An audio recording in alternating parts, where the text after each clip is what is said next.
Love it. Well, hey everyone, we are live on the Overland podcast. We have Tony with Bats Off Road co-host with us, Hey, and buddy. Matt with Overland Actual, who is What's up? down in Baja. So we're going to Yes, visit sir. a little bit and talk. We've already been talking a little bit behind the scenes stuff. I wish we could tape some of that so we'd have that'd be good B-roll. I know. Yeah.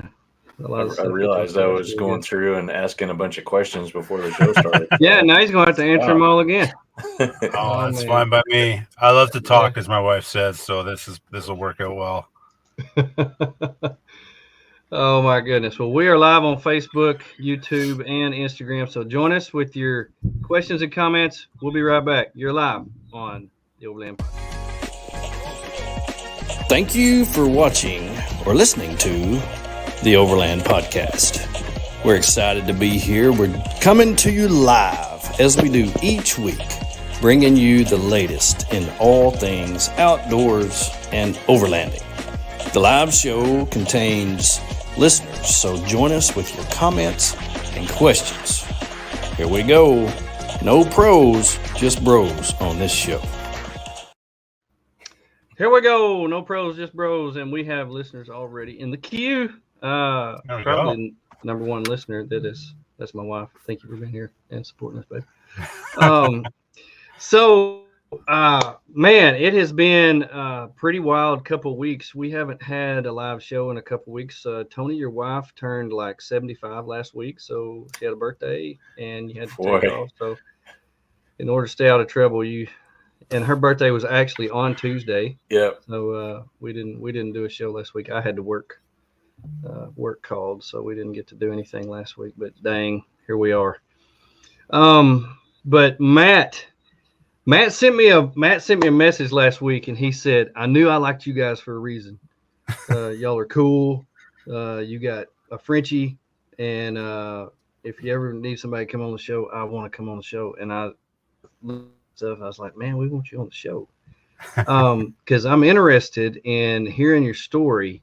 It's funny when you start following somebody, you just catch them right then. You don't catch the backstory, and you only see what's going on unless you're Tony, who dives off like a detective, researching everything that you've ever done. Which you did today. I had their YouTube channel up here on the TV, and I had it just playing, and I was trying to listen and work too. And it was hard to get work done because he's got a Gladiator as well, and I was really into it. So Matt, I knew when I saw that you had a Gladiator, Tony would be in. He's like, "Oh, we got to get this guy." Because I'm a Toyota guy. I have Toyotas, and so we have a Toyota Jeep thing going on here. Yep. And so anytime we can get a Jeep guy on here, Tony's like, "Let's get him. We need to. And do it. We have fun. We poke at each other. I tell him that I carry the tools so he can work on his Jeep and all that stuff. So, but lately it's been mine that's been breaking down and not his. But his is new and mine's old. So there you go. So Matt, welcome to the show, man. We appreciate you being here. I know it's kind of an ordeal because you're not at home like we are. You're actually out. You're in your Jeep. Theoretically, right, so I'm in my home. That's right. I am in my home. So that's exactly right. Yeah, but thanks for having me, man. Yeah, introduce yourself. Tell us a little bit about yourself, your family, where you're from. So my name is Matt. My wife Aaliyah, and then we have a 5-year-old Wilder and a 1-year-old Fox, and then our teacup Chihuahua, who I think is behind me somewhere.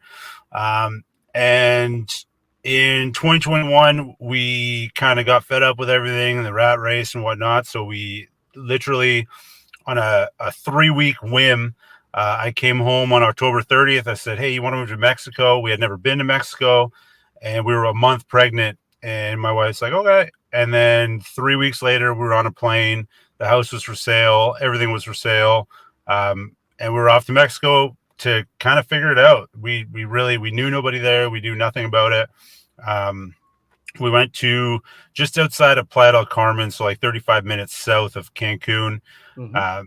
And yeah, we got there, we figured it out, and we met some super cool people that were very worldly, with, young families that had traveled, that came from everywhere. And so fast forward, our time there was amazing. We had Fox was born there, so we had our Mexican residencies, and we knew Mexico would probably be our end location at one point or another. We love it there. So, but we wanted to travel more and experience a little bit more of life.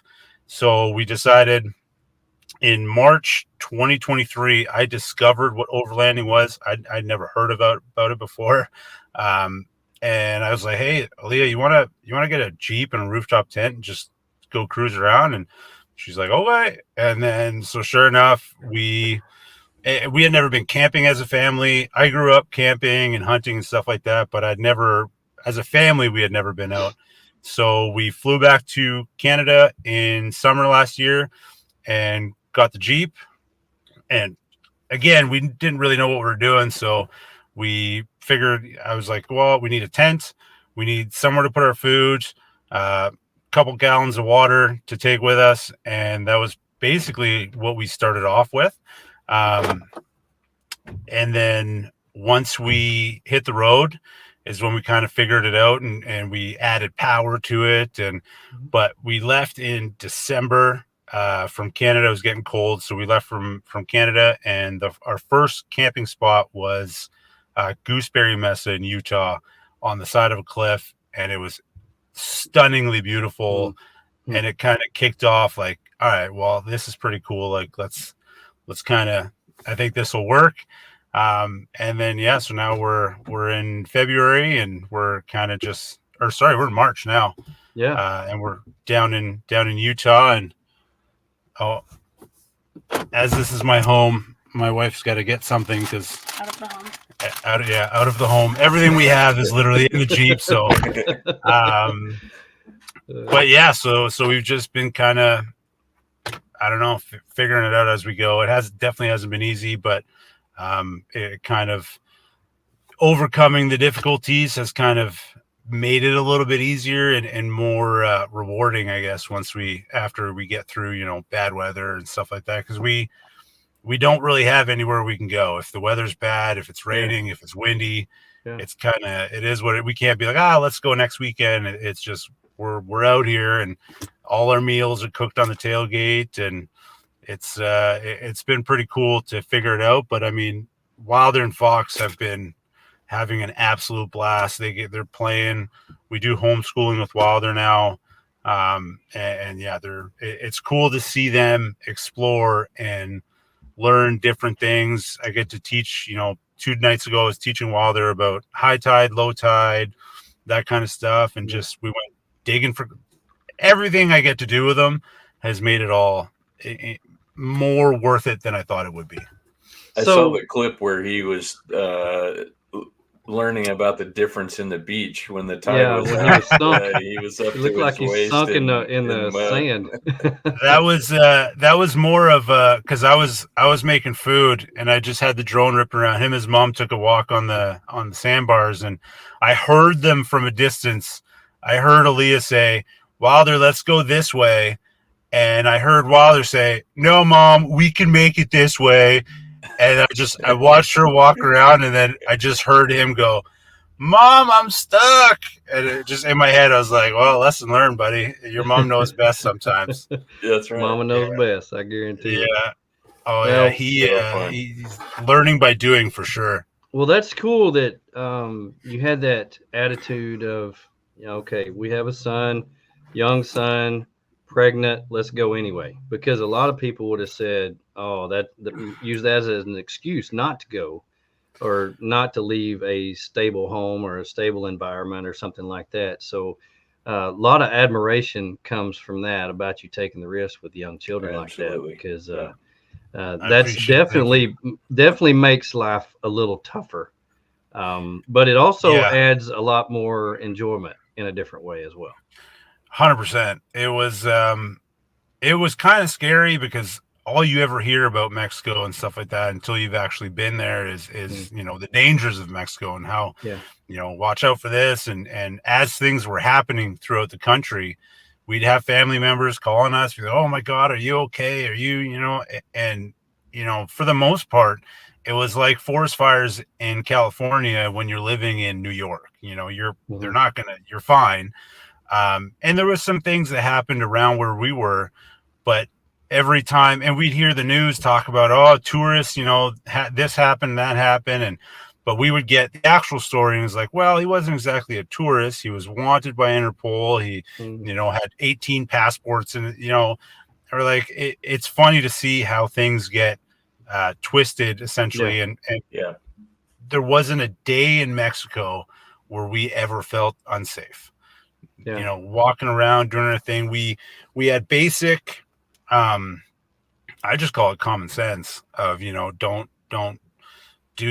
mess around with drugs, don't mess around people you shouldn't, and don't, you know, hang out after dark, and you'll be fine. And that's kind of, you know, what you should do everywhere to be fine. And so, I mean, it was, it was scary, but again, like you said, it was super rewarding to have those experiences, and to see Wilder. You know, he went to a school literally in the jungle with dirt floors, and he was fluent in Spanish in 2 months.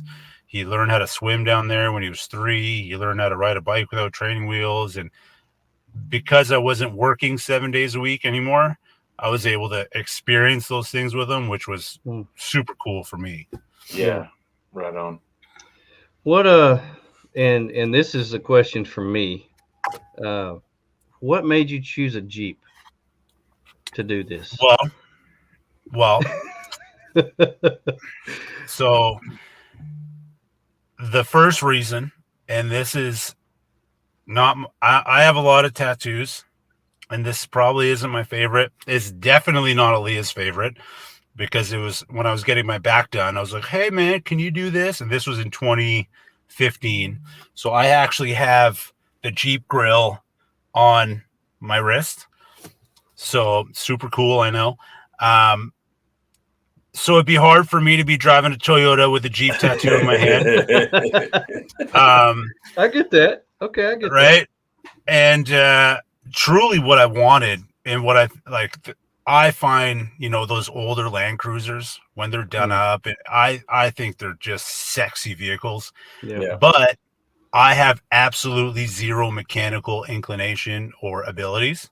So I figured something new, full warranty, that was to do what we're doing, because we do want to go all the way into South America. I figured, you know what, I'm going to get something brand new that I have a peace of mind, that I don't need to do too much to it. So that's, and then it was going to be a Wrangler originally, and Iceco was amazing enough to give us a fridge. And when they asked me which fridge I wanted, I kind of got, you know, trigger happy, and I picked a 75-liter VL Huge. Pro. Thinking, you know, bigger's better, right? Great fridge. But then I found out real quick that doesn't fit in a Jeep Wrangler. So then we had to bump up to the Gladiator and kind of just adapt as we go, pretty much. So you are my kind of guy. I swear, every time you say a sentence, I was like, I love this guy, because you bought a Gladiator based on the size of your fridge. And I was absolutely, man, we're soulmates. I'm pretty sure we're soulmates. Because I've also got a 75-liter Iceco VL 75 Pro. And when it came in, I was like, good gosh almighty, that thing is massive. And huge. I went from a 55 to a 75, and I think it doubled in size. I really did. I had no idea it was going to be that big. But anyway. Yeah, and I saw on one of your videos today, you commented about how little power it uses when you when it's at temperature. Zero consumption, which is awesome. It's crazy. The Iceco and the Dometic. And 75 with 4 people, it's definitely what you got to have, especially down there when you're not coming across a grocery store every day or two. Well, that's it. And I mean, my wife still finds a way to get more than we can fit in there, because she, especially down here, she doesn't like the grocery stores. It's definitely, if you know, even though we lived here for 2 years, getting used to the grocery stores here is quite difficult. So she stocked up pretty aggressively before we left the US, which I mean, thankfully, I'm glad about it. How's the foraging for clams and stuff like that? Oh man, it was awesome. We kept seeing people doing it, and I grew up on the East Coast, and we do it on my grandmother's sandbars all the time. Yeah. And I asked Leah, she's like, "I'm not eating those." I was like, "Well, No yeah." way. She's like, "I'm not touching that." And then Wilder's like, "Dad, let's go get clams," because wherever we go, he finds something to collect. Mhm. And in Utah, it was spent shell casings. In Phoenix, it was golf balls. It doesn't matter. He finds something that he's like, I'm going to scour this earth to find everything I can, which we don't have room for. But I was like, he's like, Dad, let's go find clams. I was like, okay. So we went, and it was super easy. And we filled up a huge bag, threw the little ones back. But yeah, and then we ended up we purged them for a day to get the mud out or whatever. Yeah. And then we steamed them and seared them in butter and garlic, and they were. Aaliyah was like, "Well, I wish we would have known this, because it'd be nice to get some more clams." I was like, "I told you they're good." Yeah, she liked them. They're delicious.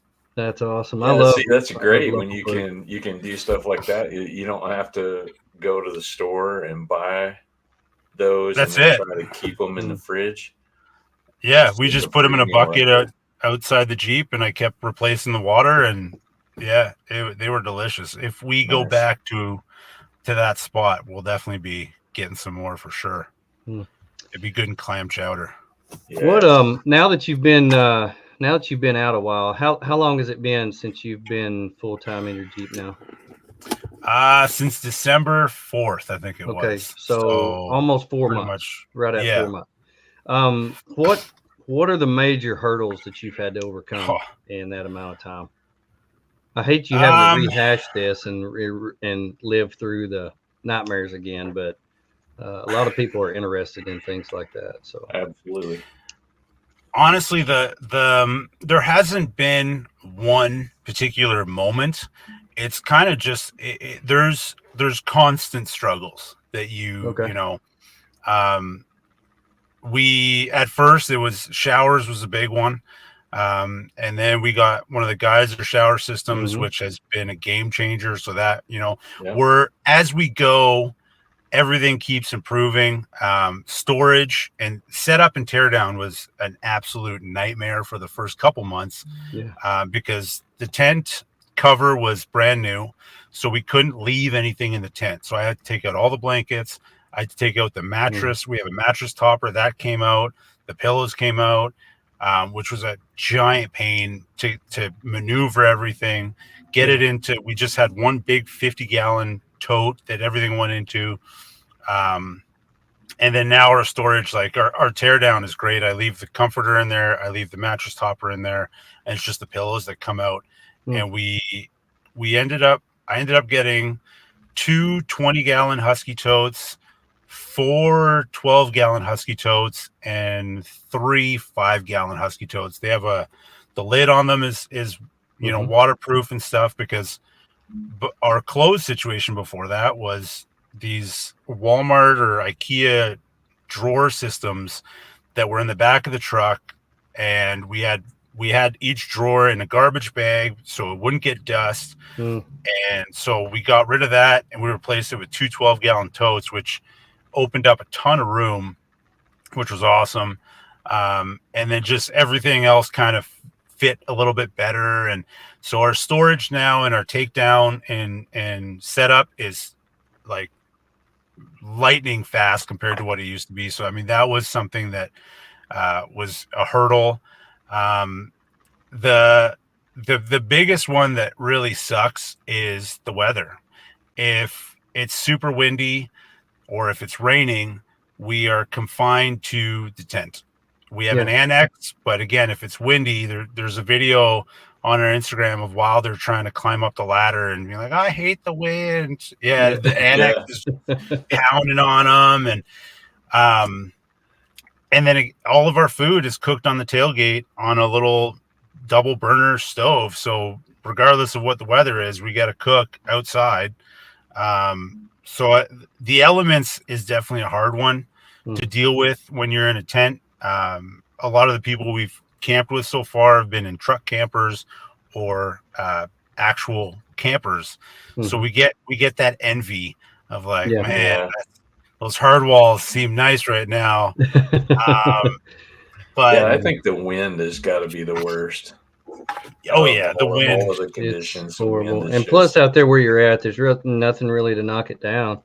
And if you're Nothing. camping on the coast, around the ocean, there's always seems to be some kind of. But Tony and I both have camped down in Texas on the beach, and both of us, it was a nightmare because sand got all in his food and bed and all that, and miserable. Spring break, it was supposed to be this great week camping on the beach, and the wind blew 30 miles an hour the whole time off the water. Everything was wet, and then it was coated with sand. That was so our first night in Utah Gooseberry. That was the one thing that I hadn't planned for, I hadn't anticipated, I hadn't even thought of wind being an issue. And the first night we were sleeping, and all of a sudden, as you can imagine, a full soft shell tent, it just, once the wind goes, every flap sounds like a jet engine taking off. And I was like, I was like, what on earth? Sounds like people are outside banging pots together.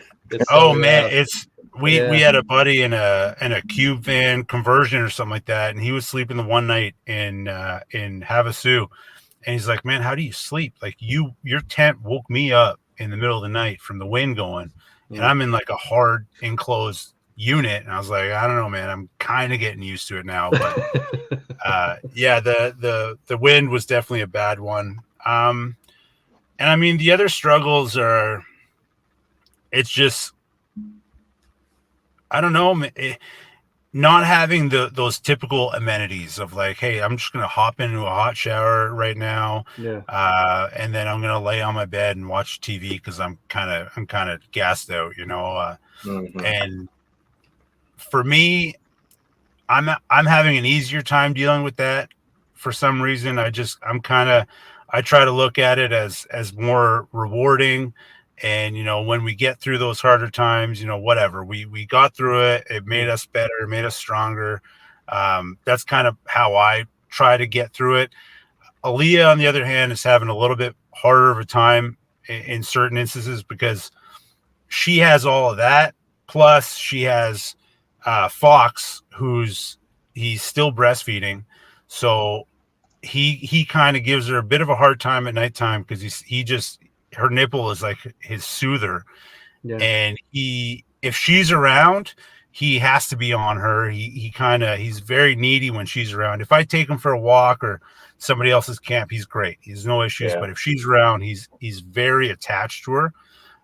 So that adds another huge hurdle difficulty for her to be, trying to breastfeed him at nighttime when we're sleeping, or always kind of on her, whining to get on her kind of thing. So that takes a toll, as well as, she would love to sit on a couch and watch TV every now and again, or have a hot bath or a hot shower kind of thing. So it's, do all four of you sleep in the tent?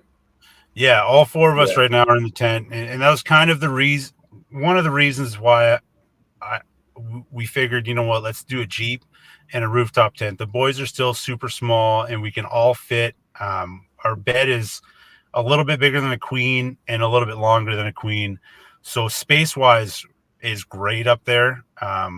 And as they get older, we'll figure out a different setup. I'd like to get a hard shell canopy with a clam style tent, like a go fast style thing. And then maybe Wilder sleeps downstairs, like in the bottom or whatever. I don't know. We're figuring it out as we go. But right now, we sleep quite comfortably. It's nice. It's pretty hot up there when all four of us are breathing. And we have a little Chihuahua, so she doesn't take up much room. But your wife was cracking me up today. Y'all were talking about your setup and where you might evolve to down the road. And she says something to the effect of, I'm not sleeping in a tent with two teenage boys and my husband. Because I think you're what, 6'2", I think I heard. And so like it stands 6'2", to reason 250. So I mean, your they'll boys be big are boys. Yeah. So she's like, no. I'm not doing Yeah, that. can't blame her on that one because I No. could only imagine as they get older, the smells will get worse too. Oh yeah. Oh yeah. Right. You'll be wearing that geyser out for sure. How hard is it to find fresh water down there where you are? It's actually pretty easy in Mexico. We use Overland quite a bit, and we filled up today. We have 10 gallons of two 5-gallon bottles that we fill up with our water. So we found a spot today. We filled it up. It was 50 pesos, which equates to like, I don't know, like 250. Same thing as you get in the U.S. or Canada. Yeah. But yeah, it's relatively easy, especially with Overland. And in Mexico, you can't drink any of the tap water. So even if you're in a house, like when we were living down there, we would always get those 5-gallon or whatever 20-liter, big water jugs that you put on the water thing. So water wise, it's pretty easy to find water, but we filter everything anyways, especially down here because you never really know. Never know. They could repackage that stuff. Yeah, exactly. So we just run it through the filter if we're drinking it or doing dishes with it. You use like a grail or something? Yeah, we have 2 grails, and I live by those things. I love our grail. Yeah. Like, it's quick, and I know that it's going to be actually properly filtered. Yeah, Joey got me started on those. No, they're so easy. Awesome. So easy. They are. Most of the water filters that you find out there is so much work, and the grills are so easy. And they don't take up room. They don't take up any room, even the big ones. Yeah. And I always keep one in my FJ just in case we run out of water and need fresh water or whatever. But they are the best. So tell us about Baja. A lot of people are interested in Baja, especially from where we are. That's kind of one of the bucket list items around here that people want to go. Tony's always wanted to go to Baja. Yeah. So tell us about your impressions of Baja and maybe some pointers, tips, or whatever places to go that you would recommend. Well, we love Mexico in general, and we had never been to Baja. We actually filmed our second YouTube vlog today when we were driving about Mexico and Baja itself. But the Baja, I love it. It's awesome. The crossing the border, you got to get like 2 hours south of the border wherever you cross, because it's very mainland in those areas. We crossed just down from Yuma in San Luis, and it's not a bad spot when you cross. If you cross Mexicali area, like that first 2 hours, you're kind of like, man, what am I doing here? Like, I don't know. This is where I want to be. Like this, it doesn't smell the best. There's landfills everywhere. It's this isn't a great first impression. Yeah. But once you get past that 2 hours, the scenery is incredible. Like everywhere you're going, they got these weird cactuses here that look like Dr. Seuss style Cat in the Hat things. It's just everywhere you drive. Like we drove 2 hours today, and we had already done this stretch, but as we're driving, like, man, this is so beautiful to look out here. And the beaches. So we found a really good spot in San Felipe where it's on the beach, it's free, and if you can air down, you can really get to like your own private little spot anywhere on that beach, and you're right oceanfront, like right on the water, the beautiful sand, and we stayed as well. There was another spot a little further down from there that we stayed a couple hours.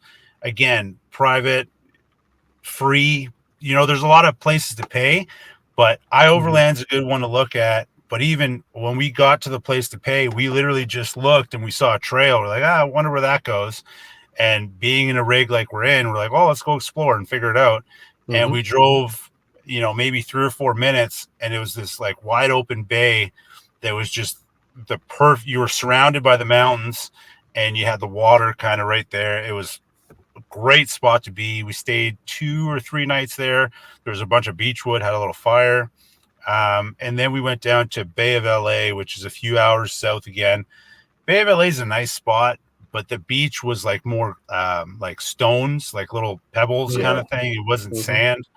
But again, beautiful spot. A lot of our friends love tacos, and you can get a taco pretty much anywhere here, but we love our gorditas, which is like a pancake with meat in it. And that's, if I find a gordita spot anywhere, that's always my go-to, because I could live off those things. But yeah, I highly recommend anybody that has a week to spend down here, even a couple days. Like our first trip down here was 4 nights, and then that's when we headed back up. But it was amazing. Like if you can spend a week, 5 days, whatever, and you can get to like San Felipe, which isn't far, about 2 hours from the border. It's like highly recommended and worth it. And to be honest, like I was saying before, there's no safety issues down here at all. We haven't felt unsafe. We haven't, we have a rule. If we have any kind of gut feeling about somewhere, if it's me or Leah, we don't question it. We move to another spot, and we've felt none of that here. I was airing up this morning when we were leaving, made the mistake of airing up right before we got on the highway. And I had because I had the hood up, and I had probably close to 10 different random Mexican local vehicles pull up, be like, ask us if we're okay, and make sure that, offer to help. And I was like, no, I'm just airing up, all good. And there is a language barrier. Nobody here speaks really any English, but they're all super, super patient, and they kind of laugh with you as you're trying to like figure out what each other's saying. So there's no we haven't found a reason not to come down here yet. We haven't had, there's check stops in certain spots, and they'll just ask you like, hey, where are you going? I'm going to San Felipe. Okay, where are you from? Canada, US. Sometimes they'll ask you what you do, and just, I'm in sales. Okay. And they'll ask me to open up the back. They'll look in, they'll be like, oh, fridge. Okay. Food. Okay, cool. They won't poke around. They just kind of look like, all right, cool. And then off you go. It's intimidating at first, because, they have whatever rifle that's hanging off their chest that's dragging on the ground. And, they're very straight faced. There's no like laughing at first, they're very into it. And even our last check stop, he kind of, as I was zipping up the back, the door was open, and he kind of poked his head in, and he looked through the side net on my door, seeing what was in there. And he asked Leah to open up the center console, and he's just like, okay, see you later. There's, what are they looking for? They're looking. So that's one thing we learned in Playa was if they have anything. So for instance, pocket knife, you can't have a pocket knife down here. That's a huge no. So when we came down here with other people originally, I said, okay, put all your knives out of your cab and put it into your dishes, or your, where you do your cutlery or whatever. Nothing to do with weed. They're super, heavy on weed. Is a big one that that they will take full advantage of. And anything ammunition or guns. So we had some friends from Washington, and they came down here, and we haven't had that in Baja, but in Playa, I had it a few times when, if they'll just ask you to stop, you stop, and then they'll say, is it your car? Yeah, it's my car. And then they'll ask you to get out, and I always kind of say they turn into like a crack addict looking for that rock that fell between the seat cushions, because they will dive into that car and try to find whatever they can. And they ended up finding spent 5.56 casing that was like under the carpet, and it cost them 2 hours in jail and $2,500 US just for my goodness, a shell. Wow. And yeah, so nothing in that regard at all. We I had a story when I was down there. After jiu-jitsu, I drove my buddy to a cenote, and for driving him, he gave me this bud of weed. And he's like, hey, thanks for driving me, man. And I was like, oh, cool. Okay. And I put it in the center console and I drove off. And on this little jungle road back to the main road, it was probably 3 football fields long, but I could see like a white and blue kind of object at the end of the road. I was like, I don't know what that is, but like, I don't have a great feeling about it. So I opened the center console and I chucked it into the jungle as I drove. And as soon as I got there, sure enough, it was one of their police trucks. And he stopped me, asked me whose car it was, asked me to get out. And then he dove in, started looking around. And as I was answering his partner's questions or whatever, she's taking my information, he asked to look in my fanny pack that was across my chest. And I had just pulled out probably about 5,000 pesos from the ATM. So when he opened the fanny pack up, he saw that I had cash on me. And as soon as he saw that I had cash on me, it was like a light switched and he dove back into that car and was like hounding for something because he knew whatever he found, you know, it would just be a quick, well, you can pay your ticket over there or you can pay your ticket here. Right. And your ticket's going to be whatever's in your fanny pack. Right. So those situations happen quite often. I haven't seen it here, haven't heard about it here.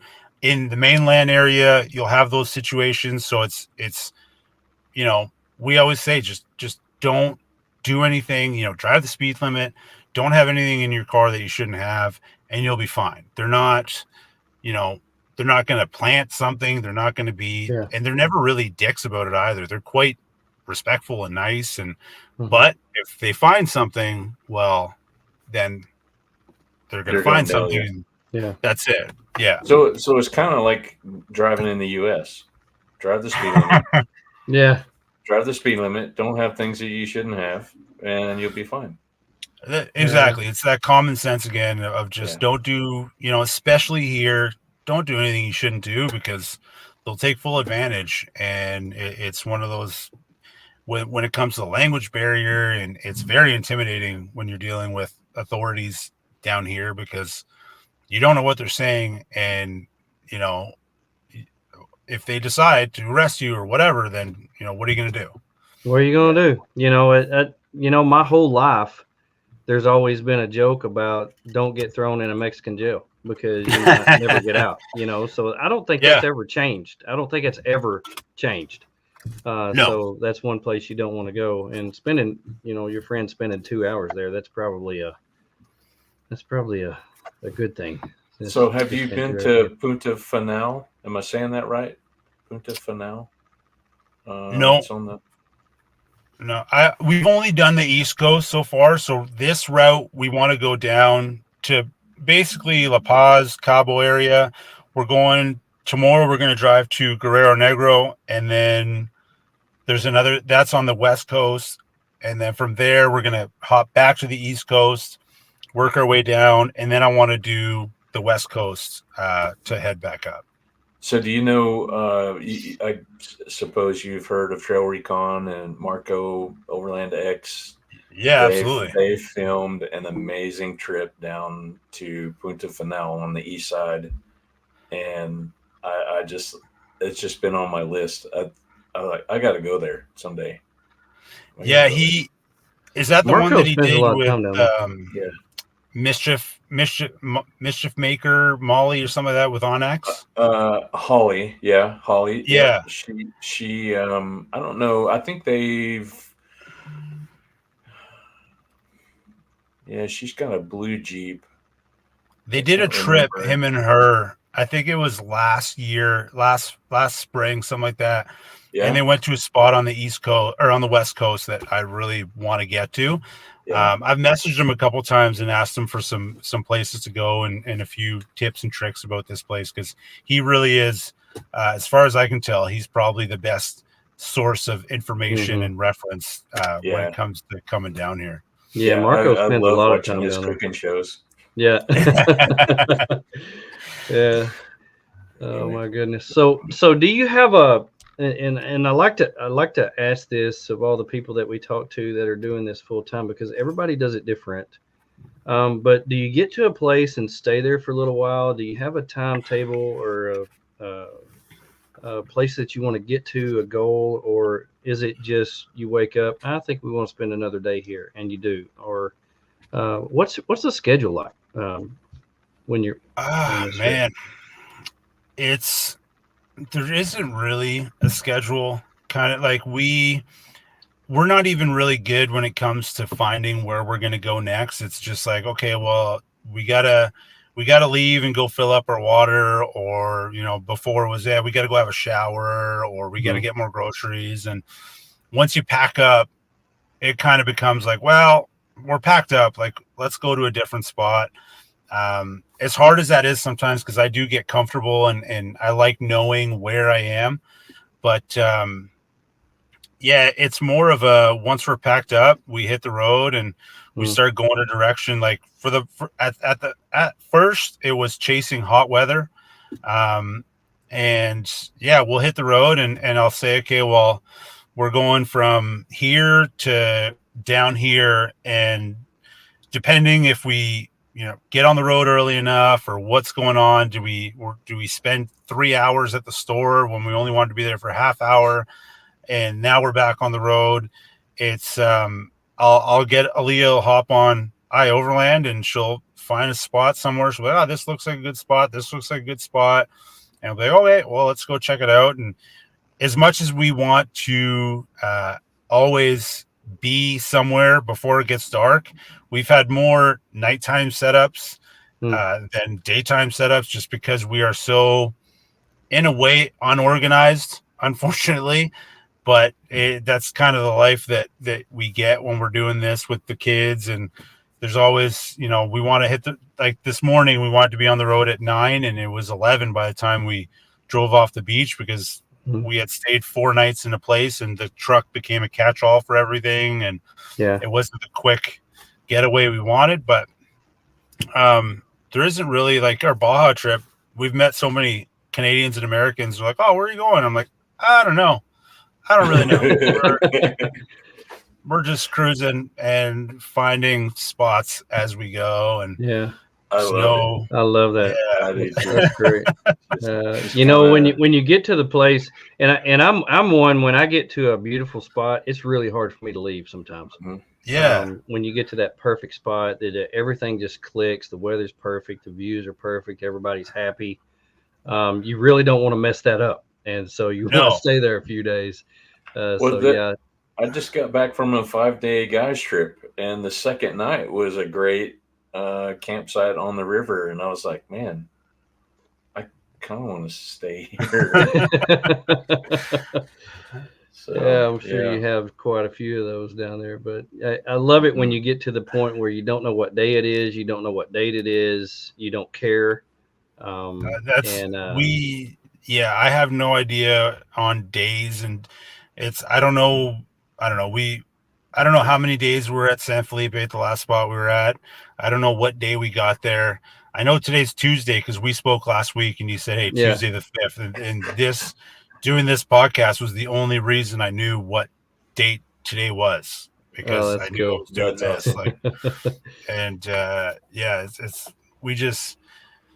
We're for now enjoying not having a set schedule, not having anywhere to be. We know we want to do the Overland Expos and a few events this summer, but other than that, we don't really have anything else really dictating where we're going or what we're doing. We're meeting, the people we're with right now, they have 2 kids, and we met them at the beach in San Felipe, and they're like, yeah, we're probably going to leave on Monday and head down to Guerrero Negro. I was like, cool. Like, we'll they're like, you want to come? I was like, yeah, we'll come with you guys. And we spoke on Sunday, and they're like, I don't know, we might just stay another night. I was like, cool, we'll do that too. And we have all right, sure. So yeah, it's nice, easier, but it's really, really nice too when you have kids and you meet other people with kids. That makes it easier on you, makes it easier on your wife. Entertaining the children makes all the difference in the world. And especially for him too, like he wants to meet friends. So Well, as Overlanders, we're gearheads, and I know that you started out where you started out and where you are now are probably a completely different place. But what is some of your favorite gear that you have that you cannot live without? You've already talked about your geyser Oh shower man, system. Is there anything else? it again as we go, we're adding things, and there's a lot of like small things that I'll add, and I'll be like, oh, that was a nice little. We have a I forget who made the phone mount, the bullet. It's a bullet point. Bullet point. Bullet points, yeah. Yes, that's our Yep. phone mount. Like that's my phone mount, and that's one thing that I can't live without. Like this little Amazon lights, the Lumiere thing. This is Oh, this yeah. is what we use. It's fantastic. It blows up, and we'll use it as a lantern outside the Jeep. Stuff like our rugged radios. We just got a set of these, and Wilder can take his and take off, and I know I can still talk to him. Little things like that are incredible, but definitely things that that our power system, having onboard power. I don't think we could go back to not having the onboard power at this point. It's an absolute huge. game changer to have Power that. and solar. I don't know how anybody does anything without power and solar. I just don't And we get it. didn't. We spent the first. Our IceCo was just a cooler for the first 2 month and a half of on the road. It was just ice bags in that thing because we didn't have any power hooked up yet. We didn't have batteries hooked up, so it was just a cooler. And now that it's an actual fridge, I'm like, oh man, this thing has lights in it. Yeah. Like, what? This is fantastic. Whole new level of cool when you got power. Oh yeah, man. Yeah. It's So, like connectivity, are you on a Starlink right now, or do you have service where you're at? we're on Starlink. That was the first our Starlink was the absolute first thing that I purchased it when we were still in Mexico and had it sent to Alberta because I knew A, I'm going to work from the road, and B, I don't want to not ever have some, like, we have zero cell coverage down here for some reason. We have a Mexico cell phone plan with our provider in Canada, and we have not had a single bar this entire trip. So having the Starlink has been not necessarily a game changer, but it makes you feel a lot safer. Yeah. Like worst case scenario, I can plug that thing in, and again, that onboard power comes into play. I can plug that thing in, and we can have, we can reach who we need to reach or whatnot. So having the Starlink has been a massive tool for us to have with us. Yeah. So you're powering you're charging your onboard power with the Gladiator when it's running and solar when you park, or how's that? No, so I'm not even powering the batteries when I'm driving because I got an Amazon special breaker that's under the hood, and unless the hood is up and the truck is running, as soon as that hood goes down, it overheats and it pops right away. So I need to fix that. But right now we're just using DC to DC, and we didn't have room for solar at first. Reorganizing everything, now we have room to put some panels in there, and that's definitely the next thing we're going to do. But our tent is over the cab, which I hate. I don't like the look of it. And it's bad for fuel mileage. So once we get a hard canopy or a hard shell tent of some sort where we can move the tent over the box, then we'll have racks up top. We'll be able to have some solar, hard mount the Starlink, stuff like that. But right now it's just DC to DC. Gotcha. Okay. Man, I love it because we tell people all the time, don't wait till you have everything to go. And if you would have waited till you had everything like you wanted it, like perfect, you'd still be stuck at home and you wouldn't be experiencing all this. It's not ideal and it's difficult, and you have hurdles that you have to get over, but think about the memories that you would have missed out on if you would have stayed home waiting to get everything perfect. So we tell everybody all the time, go out, figure it out. You can figure it out, and you can always change things later. As long as you have the basics that you need, we had a place to sleep and a place to keep our food and water. And that's kind of, that's our connectivity with Starlink. And I was like, well, there's not, much else that we need yet. So let's just kind of give her and figure it out. And like we've been doing, we're just, we just got a Via air compressor, and that was the same thing. We didn't know we needed one until we got stuck on the beach and somebody aired us down, and we used this compressor to air back up. And I was on our way back down. I was like, no, we need to get a compressor. And I'm cheap, so I just got a valve stem removing screwdriver for $5. But that's whatever works, right? A couple extra valve stems, of course, but that's what we use, and that was something that we adapted and added to the setup. Yeah, very cool. Yeah, Michael was on that trip that we talked about. We all got to benefit from Caleb's Starlink. It was pretty handy. It's nice when somebody has one you can borrow. Oh yeah, you have one yourself. So somebody that we always talk to people all the time that are, what you're doing is their end goal. They want to either retire or they want to find something that they could do to work out on the road or do this full time because travel is their top priority. That's what they want to do for the rest of your life. So what advice or what things have you been through that you would tell people you need to do this or you need to avoid this? What advice would you give to somebody who's wanting to do that? Man. Honestly, there's a lot of things to avoid for sure. But the advice I always kind of give people is just go do it. Just, if you want to do it, go do it. For us, I looked at it when we left in 2021. I was in car sales and finance in the car sale world. And to me, I said, you know what, absolute worst case scenario, and all of this fails and we have to turn back because, we have $0 to our name. I'll just go back to selling cars. And at this point, if everything were to fail and I had to do that, I'd go back to selling cars, having spent the last 3 years spending every waking moment with my sons, watching them grow up, with my wife, spending, last night we sat on the tailgate and had some cheese and crackers while we watched a movie on the iPad. And just, it was a very roughing it type of hangout, but it was amazing. We were under the stars on the beach. Like, if all else fails, I wouldn't regret, I wouldn't change anything. I wouldn't do anything different because it was incredible. I'd probably do something different to make sure it didn't fail.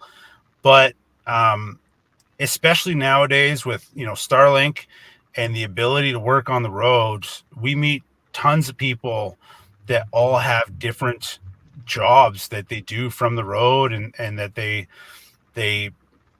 do just fine, because when you don't have a mortgage payment, you don't have all those insurances, you're not heating your, all the utilities you're paying for, your monthly nut is much smaller than you would ever imagine. And so you can live off a lot less than you need to when you're living in the city, living in the house, that kind of thing. And I mean, when we hit the road, since I left in 2021, I think I've started and failed 4 or 5 businesses that didn't work out. I tried a job online, didn't work out. I was going to start a business before we left Canada, and it just didn't work out because our timing, and we left later than we wanted to. And once I hit the road, it was, again, as soon as we're on the road, we're like, all right, well, let's try to figure something out to bring some income in. It's not easy. It has its difficulties for sure. But we ended up, we believe wholeheartedly and put it out there, and it will, manifest itself if you truly want it. And for us, that's kind of what we did. We just kept chipping away at it. And we came to some pretty tight spots where we were really, making sure that we weren't doing any unnecessary spending. But it's definitely something that I would highly encourage everybody to do. And it's one of the reasons we're kind of doing it is that we we want to show other people that, hey, just sorry, I gotta fix the lighting here. It's That's all right. Guess it got dark where you are. yeah, I had the. There we go. It's one of those things like you won't regret doing it, and we want to show. Geez, Louise, what are you getting now, dude? That's the joy. I forgot to hit the door lock button when his mom left. Hey, that's real life, man. That's real life. I love it. Tell him we said hi. Yeah. Wally, you want to say hi? Hi. Hey, buddy. Hey, buddy. You can't How are hear them, you? but you're saying hi. How are you? I could hear. Yeah. How are you? What are you doing? You watching Goonies? Uh-huh. All right, buddy. How's Goonies? Yeah. Okay. I'm done. He's off. Oh, that's great. Thank you, sir. Yeah, we try to show other families and stuff like, hey, just because you've never been camping or just because the family's growing, it doesn't mean the adventure stops. It doesn't mean, go for that weekend adventure, even though you have 2 kids and the space is tight kind of thing. It's so incredibly rewarding to be doing what we're doing. And we meet a lot of people and we often kind of laugh and joke about it. And that there's so many, songs and movies and stuff like that about chasing your dreams and going on that adventure and kind of just chasing happiness in a sense, as corny as it sounds. But the stuff that I get to do with Wilder and Fox and Aaliyah is so, I can't put it into words how special it is for us and how amazing it is. And we're so grateful and thankful that we did do this crazy, ambitious leap and say, let's go live in a rooftop tent. I wouldn't necessarily suggest go live in a rooftop tent. It definitely, maybe do a shakeout run, which we never did and should have done. But yeah, like what the worst case scenario to taking that leap is never as bad as we tell ourselves it is. Yeah. If that makes sense. Like It it's does. never, makes a lot of sense. This is the road dog. Oh my goodness. How cool. Oh, blind in one eye? Blind in one eye, not a teeth in her mouth. Oh, wow. Well, my little pup's blind in one eye too, so got something in common there. Well, tell everybody we're kind of reaching our time limit that we like to stay within here. Matt, tell everybody where they can find you and follow your journey. So our Instagram is at Overland Actual. Our YouTube's at Overland Actual. Our Facebook at Overland Actual. Our TikTok that we don't overly post on is at Overland Actual _. And yeah, we're not great at cinematography and photography. We're not, that wasn't our job before, but we're trying to get better. We're trying to post as many videos as we can and as much content as we can. It's tough because I'll ask Aaliyah, like, hey, you should get content of when I'm doing stuff like this. And she's like, I don't want to be on my phone. I'm trying to enjoy things. Yeah. So we're trying to get better at capturing certain moments like that and share it, because we know that the people who do follow us do want to see those things and see how we do certain things. So you can find us on all those things, and that's kind of our channels that we're trying to grow as we go and get better at posting more stuff. How did you come up with the name? What does the name mean? I've always been a big radio kind of communications fan of things, and I originally, our name when we started this was either Lifestyle Overland or Overland Lifestyle. I forget the one it was, because like I said, I didn't know what overlanding was, and I didn't know that somebody else had a very similar name to that. And so when we started, they actually took quite a bit of offense to us having a similar name to them, and that caused a little bit of drama. So I was sitting at my table and I had all my ham radio stuff, and I was like, well, Overland Actual, that's not taken. It's to me, I was like, oh, it sounds kind of cool. So that's the name that we went to in radio comms kind of background. Just Aaliyah's not the biggest fan of it. She's like, when I put the sticker on the truck, she's like, I didn't know we were going to stick with that name. I was like, well, we are now. Right on.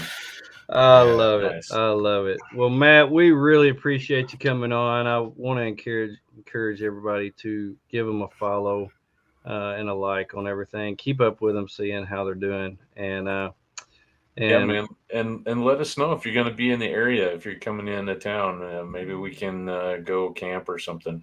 Yeah, yeah. enough. Well, we're for sure going to be at More Expo, and that's kind of our when we come back in the U.S. We would like to head east and then head north because my mom's up in New Brunswick, Canada, so that's just above Maine.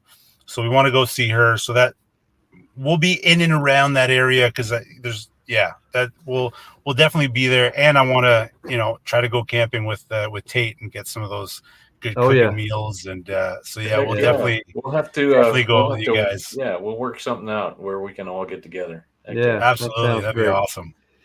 Well, everybody, I appreciate you joining us on the show. I want to encourage you to get out there and give Matt and his family a follow. Matt, tell your family that we said hey, and we appreciate them lending you to us for an hour or so. Yeah, thanks for having me on, guys. Appreciate it. Hope everything's still standing when you get out of the Jeep there. So it's dark, so I can't tell, but we'll I know see. having little boys, you never know. You never know. Never, the tent could be in the ocean. I mean, I swear, having little boys. Yeah. Well, everybody have a great week. Go out there and get yourself a Jeep grill tattoo on your wrist and have a wonderful week. Look out for number one. Cool. Don't step in number two. We're out.